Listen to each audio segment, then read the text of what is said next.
గౌరవ IT minister గారు అలాగే ముఖ్యమంత్రి గారు కలిసి దావోస్ పర్యటనలు చేయడం జరిగింది. సరే, ప్రభుత్వాలు మారొచ్చు, మళ్ళీ కొత్తవి రావచ్చు, మళ్ళీ తిరిగి ఇంకొకటి రావచ్చు, అది రొటీన్ ప్రాసెస్. కానీ ఇవాళ గత ప్రభుత్వము దావోస్ వెళ్ళి తెచ్చినటువంటి కంపెనీలు కానీ పెట్టుబడులు కానీ ఉద్యోగాలు ఇవ్వడం కానీ వారు చేసిన దానికన్నా ఈ ప్రభుత్వము దావోస్కు 2 సార్లు వెళ్ళి 24, 25 2 సంవత్సరాలు వెళ్ళి ఇవాళ అక్కడ పాల్గొని ఇక్కడికి తీసుకొచ్చినటువంటి కంపెనీలు ఎన్ని, వాటి వల్ల ఉద్యోగస్తులకు వచ్చింది ఎన్ని అనేది అడగడం జరిగింది. సరే, గౌరవ మంత్రి గారు సమాధానం ఇచ్చారు. సరే, వారు చెప్పిన దానికి పేపర్ మీద ఇచ్చిన దానికి చాలా తేడా ఉంది.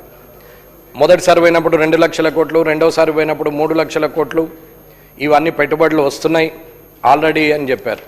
కానీ ఇప్పటి వరకు అయినటువంటి కంపెనీలు అవి 6, 3, 9 కంపెనీలకు ఇవాళ సుమారు 80,000 అండ్ 30,000 చొప్పున అలొకేషన్ చేస్తున్నాం, ల్యాండ్స్ ఇస్తున్నాం. కొన్నేమో ల్యాండ్స్ అలొకేట్ చేయడం జరిగింది, ఇంకా కొన్నేమో ల్యాండ్స్ అలొకేట్ చేయడానికి ప్రయత్నం గుర్తించడం జరిగింది, భూమిని అని చెప్పడం జరిగింది. ఇవాళ మాటలు వేరు, ఇంప్లిమెంటేషన్ జరగడం వేరు అవుతున్నది అనేది ముఖ్యంగా గమనించాల్సిన అవసరం ఉంది. ఇవాళ దావోస్ వెళ్ళి వచ్చిన ఖర్చులు ఎంత, జరిగినటువంటి లాభం ఎంత, ప్రజలకు దానివల్ల ఉపయోగం ఎంత అనేది ముఖ్యం. సరే, మంత్రులు, ఆఫీసర్లు, అధికారులు, అలాగే ఎమ్మెల్యేలు, కార్పొరేషన్ చైర్మన్లు ఆల్మోస్ట్ నాకు తెలిసి 70% విదేశీ ప్రయాణం చేసేసారు ఈ 2 సంవత్సరాల్లో. విదేశీ ప్రయాణంలో పెట్టినటువంటి ఖర్చులు ఇవన్నీ కూడా ప్రజాధనంతో ప్రభుత్వం ద్వారా ఖర్చు అయినటువంటి డబ్బులే తప్ప సపరేట్గా కొత్తగా చేసింది ఏమీ లేదు. మరి ఇంతమంది వెళ్ళి విదేశీ ప్రయాణం చేసి అక్కడ ఉన్నటువంటి పర్యాటకులను ఆకర్షించడమో, లేకపోతే వారిని మన దేశానికి పర్యాటక రంగానికి ఉపయోగపడేటట్టు పర్యాటకులను పెంచడమో, లేదా కంపెనీలను తీసుకురావడమో, లేదా పెట్టుబడులు తీసుకురావడమో, వాటి తద్వారా ఇక్కడ ఉద్యోగాలు యువతకు రావడమో, ఇలాంటి ప్రయోగం చేయడం వరకు నేను తప్పుపట్టట్లేదు. కానీ జరిగినటువంటి ఖర్చు ఎంత, జరుగుతున్న లాభం ఎంత, దానివల్ల భవిష్యత్తులో యువతకు ఎంత ఉపయోగపడుతుందనేది ముఖ్యమైన ఆలోచన. ఇది ఒక్కసారి ఐటీ మినిస్టర్ గారు, ముఖ్యమంత్రి రేవంత్ రెడ్డి గారు ఆలోచించాలి. డబ్బులు లేవంటారు, అప్పుల పాలైనమంటారు, గత ప్రభుత్వం మీద విరుచుకుపడతారు. 2.5 సంవత్సరాలు అయిపోయింది. ఇంకా 2.5 సంవత్సరాల్లో 1.5 సంవత్సరం మాత్రమే ప్రజలకు సేవ చేసే అవకాశం ఉంది. ఇంకొక సంవత్సరం ఎలక్షన్లోనే ఉంటారు. కనీసము ఆ సమయంలో పనిచేద్దామనే ఆలోచన కన్నా ఎలా గెలవాలి, తిరిగి ఎలా మనము మళ్ళీ అసెంబ్లీకి రావాలనేది ప్రతి ఒక్కరికి ఉంటుంది. ఈ 2.5 సంవత్సరాల్లో చేసినటువంటి ప్రయత్నము గత ప్రభుత్వాన్ని మించి జరిగిందా, లేకపోతే వారితో పోల్చుకుంటే మన ప్రభుత్వము బెటర్గా ఉందా, వారు దుర్వినియోగం చేసినటువంటి అంటే ప్రయాణంలో ఖర్చు పెట్టినటువంటి ఎంత, దాని మీదకెళ్ళి పోల్చుకుంటే మనం ఎంత పెట్టినాం, వారు తెచ్చింది ఎంత, వారితో పోల్చుకుంటే మనం తెచ్చింది ఎంత, వారు ఇచ్చిన ఉద్యోగాలన్నీ, తిరిగి మనం తీసుకొచ్చిన ఉద్యోగాలని, లేదా భవిష్యత్తులో ఇవాళ పెట్టిన చెట్టు, మా తాత పెట్టిన చెట్టు మనవడికి ఫలాలు అందిస్తుంది అన్నట్టు అది కరెక్టే, అది కాదని నేను. కానీ ఆ ప్రొజెక్షన్ ఏదైతే ఉందో అది నిజమైన ప్రొజెక్షన్ అయితే పర్వాలేదు. కాబట్టి ఇవాళ నాకు తెలిసిన కాడికి all corporation chairmans, almost 70% MLAs and అనకూడదు కానీ అసెంబ్లీ సెక్రటరీ నుంచి సహా టూర్లు పోయి వచ్చారు, తిరిగి వచ్చారు. నేనేం తప్పుపట్టట్లేదు. రేపు ఆ జాగాలో నేనున్నా కానీ నేను చేయాల్సి వచ్చినా నేను కూడా వెళ్ళి చూడాల్సి వస్తుంది, చెప్పాల్సి వస్తుంది, చూసిన తర్వాతనే చేయాల్సి వస్తుంది. దాన్ని తప్పుపట్టట్లేదు. కానీ ఇవాళ చేసినటువంటి కార్యక్రమం ఏదైతే మాటల పరంగా ఉందో అది పేపర్ పరంగా అధికారుల ద్వారా అది ఖచ్చితంగా గ్రౌండింగ్ కావాలనేది నా కోరిక. ఏ యువతకైతే అధికారం ఏ యువతకైతే ఉద్యోగాలు ఇస్తామని చెప్పారో అన్న, నేను బరాబరే మాట్లాడుతున్నా, ఎవరిని విమర్శించట్లేదు. నేను నాదైనాక మీరు మాట్లాడండి అన్న. నేను 2.5 ఏళ్ల నుంచి ఓపిక పట్టినా అన్న. ఇక నేను కూడా స్టార్ట్ చేద్దామనేది ఆలోచన. నేను అనేది వింటే అర్థమవుతుంది అన్న. నేను ఎవరిని విమర్శించట్లేదు కదా. నేను ఆ స్థాయిలో ఉంటే నేను కూడా వెళ్తా అని చెప్తున్నా కదా. కానీ ఆ వెళ్ళడం మీకన్నా బెటర్గా వెళ్ళినా లేదా, మీకన్నా బెటర్గా చేసినా లేదా అనేది చూసుకుంటా. అది చూసుకోమని మిమ్మల్ని చెప్తున్నా, గత ప్రభుత్వంతో పోలిస్తే.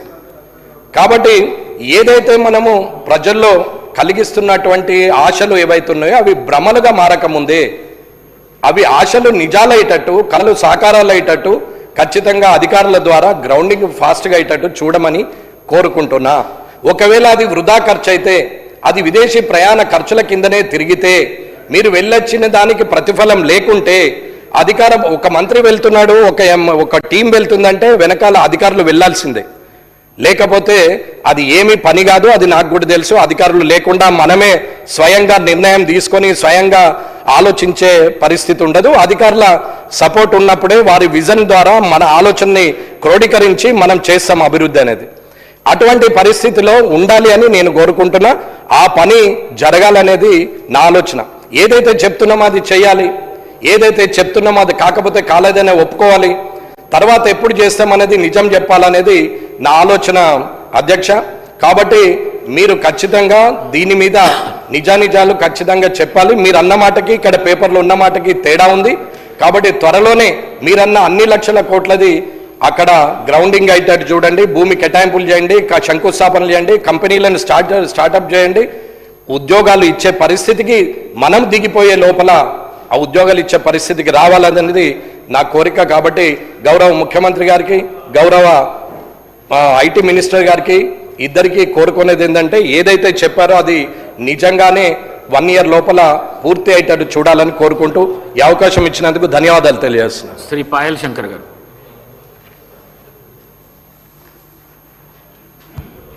ధన్యవాదాలు అధ్యక్ష.